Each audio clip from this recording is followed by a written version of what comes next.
All right, good evening, everyone. Coach, why don't you begin with an opening statement? Yeah, this will be real disappointing to Bob Stoops, but OU doesn't always whip Missouri's ass anymore. So with that, I'll open up for questions. Eli, have you ever been part of one that flipped quite like that twice? No, I've never seen anything like that before. Obviously, for us to score, have them drive the length of the field was a little bit surprising, as well as we were playing defensively. And then for us to turn the ball over like that, I just can't say how proud I am of Drew Pine for all the crap he's taken. I feel like I'm up here all the time having to defend my quarterback, which is not great. But for all the crap he's taken on Twitter and X, for him to come out here, ignore the noise, some of it from y'all in this room, he goes out there and y'all can raise up and look at me like it's not, but it is, okay? He goes out there and delivers in the keyest moments in the fourth quarter after fans have been booing. He just goes out there and delivers. And that's the thing I love about this team is we love y'all when you're cheering for us, and when you're not, we just keep on rolling. We're gritty. We're really, really gritty. And atmosphere was amazing. It was unbelievable amazing.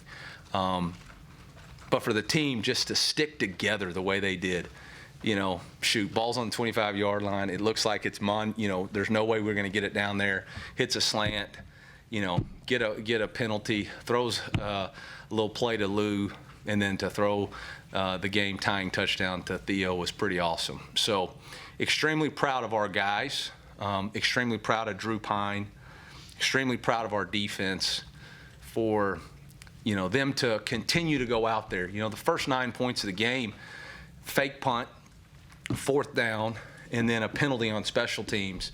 Otherwise they don't give up anything, and they never even flinched. They just kept going out there. And it's the brotherhood of this team that is so special, so special. And when you have a back, you have the injuries and you have your backup quarterback and your center goes down. I mean, that's another thing. Drake Heismeyer goes in for was in there the whole time after Theo's touchdown on the screen, and we didn't miss a beat. So extremely proud of everybody on that team for just doing their job and doing it as well as they possibly could, no matter the circumstance. Both coordinators, I thought, did an excellent job. 9-3 at halftime, and I can't wait for that mini-movie to come out. I mean, we all knew we were exactly where we wanted to be. We hadn't turned the ball over. We had established the run game. We knew it was going to turn our way, and took a little bit, but we got there.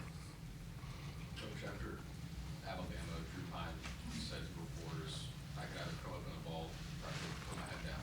I could grind this week to get better. What did you see throughout this week that led you to believe he could do something he did tonight?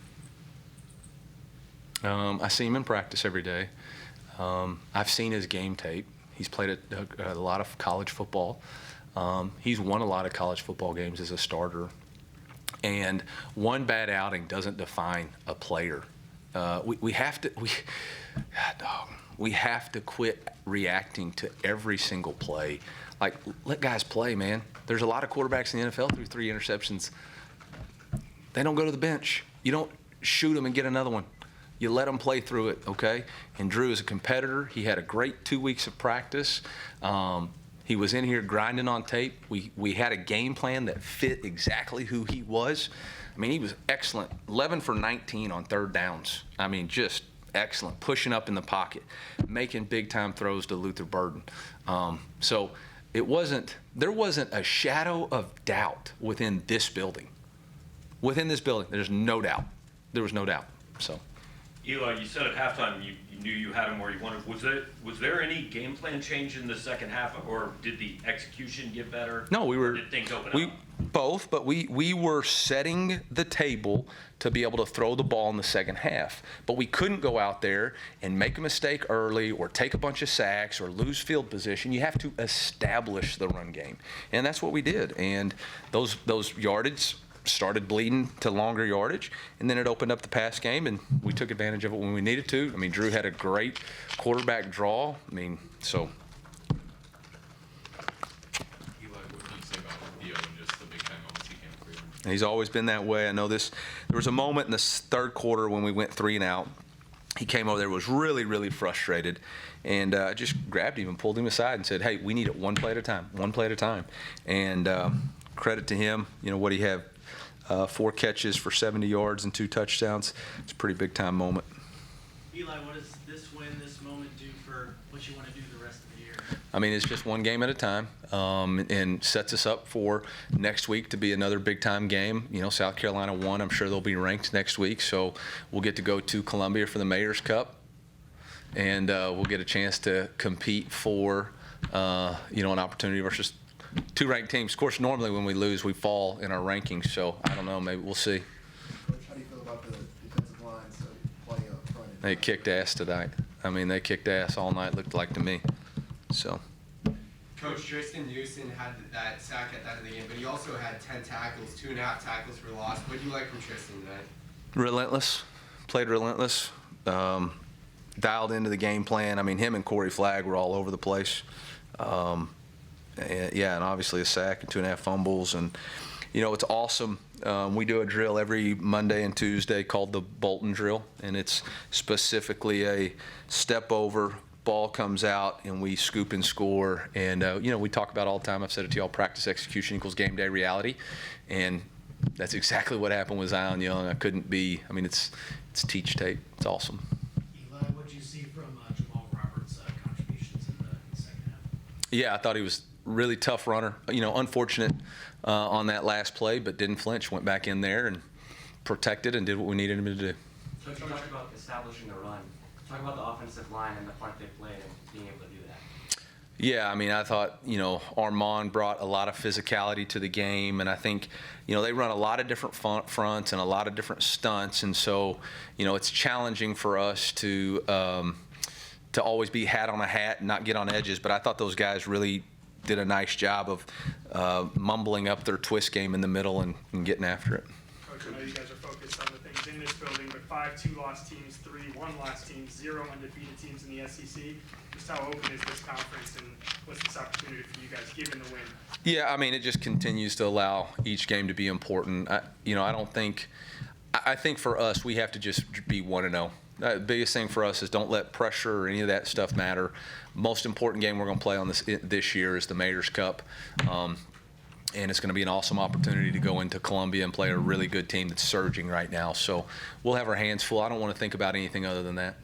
Coach, you mentioned having a little bit different game plan for Drew tonight. Just how different is that from what you want to be able to do with Brady in the game, and what did that look like from a preparation standpoint, having maybe 2 different game plans? Well, it's just experience within the system and making sure we call plays that he's comfortable with. When you go into a game, your quarterback has a lot to say in how you're trying to attack a team based off what he likes, and so what he's comfortable with. And so Drew's got a different feel and a different style, and so we knew we needed to establish the run to take some pressure off of him, and I thought he delivered. I thought he did a really nice job stepping up in the pocket.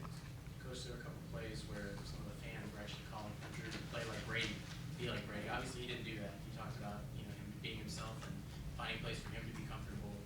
How important for this program is it going to be down the stretch, however long he's going to be able to play, for him to be himself and kind of do things that make him okay and comfortable? Yeah, I think you asked and answered your own question. So I think it's going to be really important for Drew just to be himself and play to his strengths, and us as a team to build an offense around his strengths. After the first half, the offense not quite clicking at the level you might have wanted in the first half. What did you see from Drew by halftime? What did you hear from him? What I saw from everybody, no panic. It's a 4-quarter game. We're a gritty team. Jacob Peeler reminded everybody that we were undefeated in the last 2 years in 1-score games, and we weren't going to lose this one. And I guess the team realized that and believed in it, and we all believed in it. And we don't play 30 minutes. We play 60. Coach, Chad Snarl, 15 completions, only 74 passing yards. What does that tell you about the defensive backs that played today? Yeah, Corey Batoon had a heck of a game plan, and if it wasn't for, like I said, the field position and some crazy stuff in the first half, it would have been a lot different. So really proud of him. Can you tell us on the strip sack?